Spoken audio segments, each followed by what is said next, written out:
Բարև ձեզ։ Դուք ամեն կիրակի գալիս եւ մասնակցում եք պատարագ։ Այո, ամեն կիրակի գալիս եմ մասնակցում եմ պատարագի։ Իսկ պատարագները հատկապես ինչ նշանակություն ունեն հայ քրիստոնյայի համար եւ ինչու է պարտավոր, որ պետք է գան եւ մասնակցեն։ Ամեն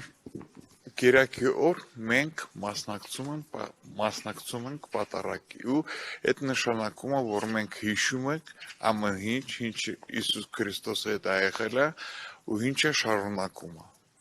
Ու նշում ենք։ Իսկ նաեւ Նիկոլ Փաշինյանի արված հայտարարությունները եկեղեցու նկատմամբ այս իրականացվող նախորդ տարվա ամառվանից իրականացվող արշավի նկատմամբ ինչ վերաբերմունք ունեք եկեղեցու հանդեպ այդ վերաբերմունքի նկատմամբ։ Շատ վատ։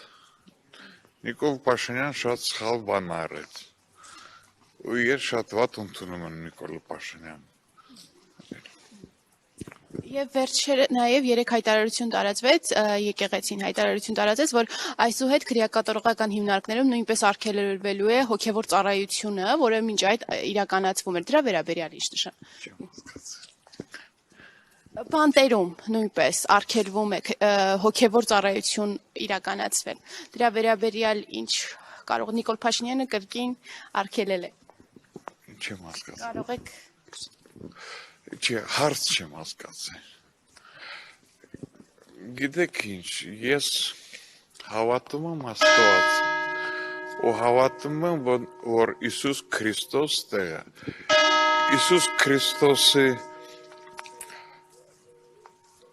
գործը մենք ապրում ենք ու Հայաստան մինչև հիմա քրիստոնեական երկիր շնորհիվով Հիսուս Քրիստոսի։ Նիկոլ Փաշինյան ինչ նշանակություն արեց, մենակ կրիվ է սարքում, ոչ մի բան լավ չի անում։ Ու ինքը մտածում է, որ լավ բան է անում։ Ինչ լավ, այդ революция ինչ է տվել, ինչ революция, простая смена власти, никакой революции не было. Все.